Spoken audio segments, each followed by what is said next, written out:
Dengan apa? Dengan kita menghakimi mereka berdua, menghakimi mungkin salah satu dari mereka gitu. Andai kata misalnya si A nggak kepengen berdamai, si B ingin berdamai, tidak ingin, ya udahlah ya, itu urusan mereka.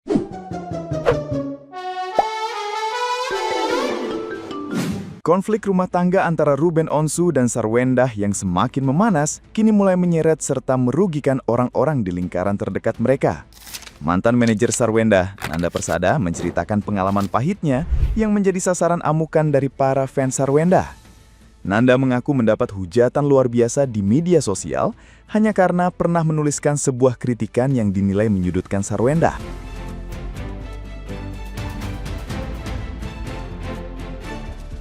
Serangan dari fans fanatik tersebut dirasa sudah sangat keterlaluan karena sampai menyumpahi dirinya meninggal dunia saat ia sedang terbaring sakit.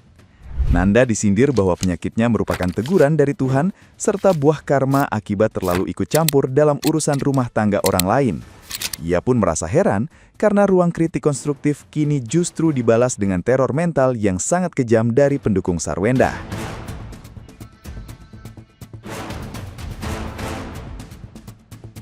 Nah, gimana nih menurut netizen yang terhormat? Silahkan berkomentar ya. Pendukungnya Ruben Onsu kan, jadi ini pengalaman aja yang saya torehkan ya di dalam video ini. Banyak yang mensupport, banyak sekali yang mensupport Ruben Onsu.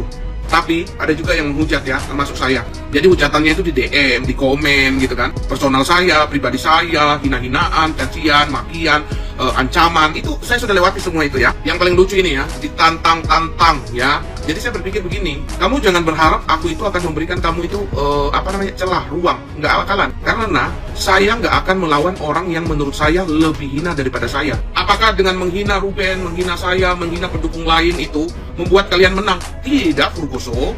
Dalam sebuah case ya, kita kepala rambut sama hitam, kepala sama bulat ya, tapi pendapat kita itu boleh berbeda. Boleh saja, sangat boleh berbeda. Jadi, saya membela apa yang saya pikir itu sebuah kebenaran. Kalian juga bela sesuai dengan yang kalian pikir itu sebuah kebenaran. Jadi nggak usah kemana-mana gitu. Kalau kalian kemana-mana itu, kelihatan banget kelas kalian itu di bawah. Ini siapa sih pendukungnya, siapa nih yang mengatakan bahwa perkara ini karena pindah keyakinan begitu ya? Ini nggak ada hubungannya. Walaupun si Ruben Onsu pindah keyakinan, di dalam mata hukum Indonesia, si bapak boleh dan berhak untuk mengambil alih anak-anaknya. Nah, nanti jangan sampai terjadi drama-drama seolah-olah karena ini anak itu lebih nyaman dan dekat dengan ibunya atau bagaimana. Tidak. Di sini seorang Ruben Onsu terlalu banyak yang menghina. Ini mulutnya siapa saya tidak tahu ya. Ini yang mengatakan Ruben Onsu ini tulang lunak, tapi pada faktanya si Sarwendah sempat hamil ya kan, bahkan keguguran. Lah dia pikir yang nyogok siapa kalau bukan Ruben Onsu? Iya kan, kalau dikatakan tulang lunak. Terus kemudian mengatakan Bertrand Peto adalah anak pungut. Mata kamu siwer ya. Si Bertrand diambil ketika dia memiliki yang namanya sebuah kelebihan dan bakat dalam tarik suara. Nah, itu nggak dipungut tapi diambil, dan dia setelah sampai di keluarga Onsu, Bertrand ini menjadi orang yang salah satu berpenghasilan. Jadi dia hidup di rumahnya Ruben Onsu sama si Sarwendah, tidak hanya makan gratis, dia ada penghasilan di sana ya. Itu yang harusnya dipahami. Ini mulutnya agak panjang juga ini, tapi tak ambil agak biar cantik sedikit. Cah, iki sopo sih cah? Tolong digolek nih. Jangan netizen barbar. Kita kan cuma netizen ya, kita netizen ya kudu ngerti batasan-batasan kita selaku netizen ya enggak sih? Iyalah, kita ini gua ngajak lu pade netizen ya. Maksudnya kita ini cukup menjadi penonton, nggak usah kita ikut-ikut masuk di dalamnya, apalagi ngompor-ngomporin kisruh rumah tangga, perceraian rumah tangga antara RO sama SW ya kan. biarkan mereka selesaikan berdua saja gitu ya kan. Apalagi kita kan nggak mengenal dengan mereka, kita hanya lihat di TV, ngelihat di TikTok semisal. Ya udah gitu. Jangan kita melewati batasannya menjadi seorang netizen dengan apa? Dengan kita menghakimi mereka berdua, menghakimi mungkin salah satu dari mereka gitu. Andai kata misalnya si A nggak kepengen berdamai, si B ingin berdamai, tidak ingin, ya udahlah ya. Itu urusan mereka, atau mereka suami istri dan punya mantan gitu, dan punya anak 2 gitu. Anaknya ya kan, masa iya anaknya ikut-ikutan membenci salah satu pihak gitu? Semoga tidak gitu kan. Misalnya si A nggak mau berdamai, urusan dia juga ya kan. Misalnya si ceweknya kepengen damai, ya urusan lu. Kita mah netizen lihat dari jauh, jangan menghakimi, tahu batasan kita gitu. Doakan yang terbaik buat mereka kan, sebab kita ikut dosa lo kalau nggak manas-manasin gitu, nggak berkesudahan drama rumah tangga mantan kedua belah pihak ini, nggak berkesudahan. Si lelaki akan nyanyi terus, si perempuan akan dengan berondongnya begitu terus, saling panas-panasan, urusan lu gitulah ya kan. Coba kita nggak usah nonton, nggak usah dianyepin gitu, akan diem dan berhenti dengan sendirinya kan. Gak ada tangis-tangisan setiap saat ngomong anak gua bla bla bla bla bla bla, terus gak ada lagi juga si perempuannya pamer kemesraan dan berondong. Mungkin dianyepin aja lah kalau menurut gua. Enggak. Aduh, ini sekarang bukan peperangan antara kubu CEO sama 200 juta dan Koko R, udah bukan sekarang ya. Dalam kasus ini kita sudah keluar jalur ya. Ini udah anak. Kenapa anak sekarang dijadiin senjata terakhir, senjata bom waktu? Udah di luar dari jalur ini. Sekarang di kasus ini tuh sebenarnya tidak ada yang diuntungkan. Tidak ada yang siapa yang menang, siapa yang kalah, siapa yang mendapat piala, siapa yang harus menjadi urutan kedua. Tidak ada. Udah cukup sekarang melebarnya kemana-mana. Udah membuka aibnya dari CEO segala, ya kan? Udah ngebuka dan ikut campur juga dari keluarganya pihak S, ya kan? Sekarang juga Koko R juga sudah mulai memperlihatkan ke kalian bukti-bukti konkret apa yang menjadi pengeluarannya, detailnya seperti apa. Mau apa lagi sekarang yang di perang-perang ini ada di sini bukan untuk konsumsi publik, udah sekarang anak lagi. Betapa kagetnya anaknya di live dibiarkan membaca komen-komen dari masyarakat dan bisa melontarkan kata-kata yang membuat hati kita, kalau kita berada di posisi seperti Koko R tuh jatuhnya itu udah ketimpa tangga, ketimpa tembok, ketimpa apalagi udah nggak kebayang. KPAI aja udah sampai turun tangan dan memberikan pendapatnya. Koko udah, mendingan sekarang fokus aja, rezeki mah dari mana, rebutlah dan ambillah hak asuh anak. Di mana-mana normal ya masalah tentang hak asuh anak antara bapak atau ibu, siapa yang memiliki ya biaya atau dana yang memang masuk akal dan berkecukupan untuk membiayain anak, nah itu yang memang layak untuk mengurus anak. Nah sekarang kalau misalnya menang dari sisi bapak atau ibunya lah yang tidak sanggup secara finansiali untuk mengurus anak, ya itu harusnya nggak boleh, ya kan?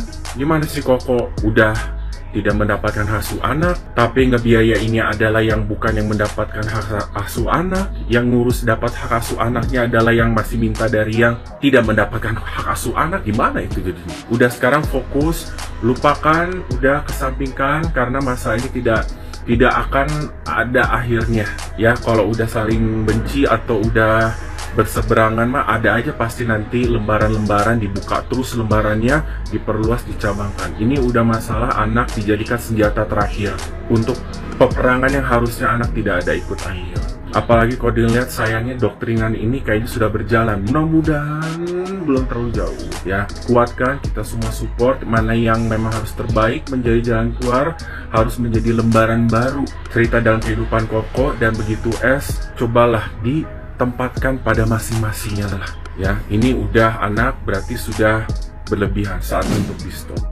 Kalian udah pada nonton podcastnya Ruben sama Nanda Persada belum? Jadi saran aku kalau kalian belum nonton, silahkan tonton dulu podcastnya sampai selesai, terus simak video aku yang ini. Jadi jauh sebelum podcast Nanda Persada sama Ruben yang baru-baru ini muncul atau di-upload itu, kayaknya setahun yang lalu Ruben itu udah pernah banget dia podcast bareng Nanda Persada, dan di sana mengatakan dia dari awal pertemuannya dengan Neng Endah, dari pertama dia keluar dari Cherry Bell gitu ya kan, terus sampai si RO ini, si Ruben, dia meminta kakak Nanda Persada ini untuk memanajeri si Wendah ya kan, dan seorang Nanda Persada sudah membenarkan bahwa itu adalah betul bahwa si Wendah itu dulu memang dititipkan oleh Ruben ke Kak Nanda untuk dimanajeri gitu, untuk masuk ke manajemennya gitu. Nah, untuk podcast dia yang baru, Ruben dan Nanda Persada ini, ternyata Ruben menguak fakta yang baru, karena katanya pernyataan si Sarwendah yang mengatakan dia cong itu tidak membuat dia kaget. Ternyata itu adalah bukan yang pertama kali, bahkan dalam waktu pernikahan pun dia juga sering mengatakan hal itu. Dan ada satu pernyataan Ruben yang menurut aku ambigu, bertanya-tanya, mungkin kalian juga kalau tahu akan bertanya-tanya juga. Pernyataannya kayak gini, ada satu hal rahasia yang kalau ini saya ungkapkan ke publik, mungkin seluruh perempuan Indonesia akan marah pada dia. Kira-kira menurut kalian apa? Suatu apa yang dilakukan oleh SW atau Sarwendah atau Neng Endah ini? Karena beredar juga berita sebelumnya masih dalam status perkawinan, si Sarwendah ini ada hubungan dengan kameramen. Entah itu benar atau enggak, atau mungkin ini yang dimaksud sama Ruben, kita juga masih bertanya-tanya, atau mungkin malah ada hubungan dengan adiknya. Karena seperti yang kita tahu ya kan, ada beberapa cuplikan video yang mereka itu kelihatan makan sepiring berdua lah, nge-live-nya deket-deketan lah ya kan. Bukannya so julid, tapi kita kan jadinya mengait-ngaitkan gitu ya, karena secara gitu kenapa si Jordi ini, adeknya ini, si adek yang nggak tahu diri ini, dia sampai kayak mati-matian bela orang lain ya kan, apalagi nggak ada hubungan apa-apa ya kan, malah dia memilih berseteru dengan kakak kandungnya. Neneknya sih sedang teriak-teriak, Bu. Kalau bikin PT mau bela siapapun, udah sih santai aja, nggak usah teriak-teriak sampai urat-urat ini keluar. Keuntungannya apa coba? Coba slow, santai gitu loh, Ibu. Iya, ini nih umur-umur yang 60 ini nih kayak gini nih.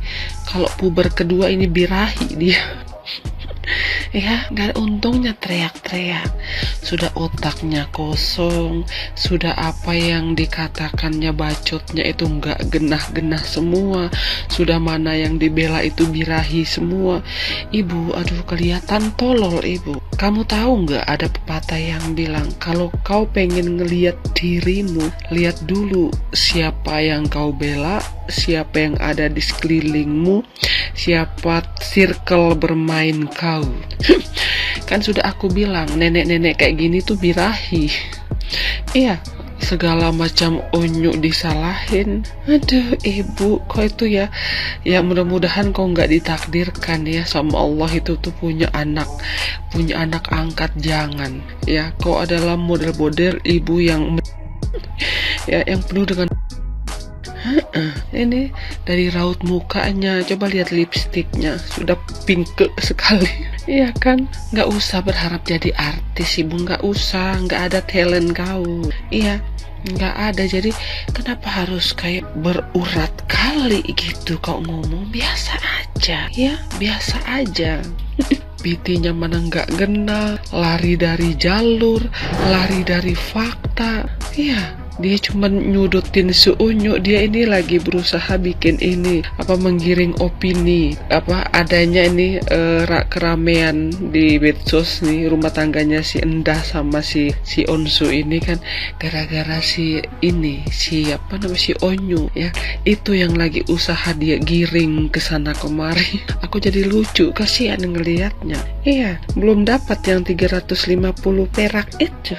Aduh ibu, ya Allah, nggak usah birahi kali, biasa aja. Pelajari dulu topik apa yang mau diangkat, coba pelajari dulu ya, buka mata ya. Kalaupun seandainya otak sudah tidak bisa mencerna dengan baik ya, jangan ngelihat video cuma 1 kali doang, telaah dulu minimal 10 kali. Atau gini, ada rumus nih, 99 kali Anda harus menelaah video. Kalau seandainya otak sudah kurang imunnya, memang ya bodoh dari lahir dan keturunan, atau memang karena faktor usia ibu gitu, otomatis sudah bodoh yang gimana gitu kan. Sudah jauh dari kata smart gitu kan. Bikin aku ketawa ngelihat si nenek plus ibu ini. Birahi kali Anda ngelihat keromantisan orang-orang atau pendukung kau. Atau marah Anda karena si Onsu Lojin. Marah Anda karena sudah nggak satu salib sama Anda, marah. Nggak usah dibawa ke situnya, nggak usah. Ya kan, nggak usah dibawa ke situ. Jadi Anda itu ya kalau seandainya mau ngebela ini, cukup yang santai aja gitu loh, nggak usah teriak-teriak kayak neneknya anjing birahi.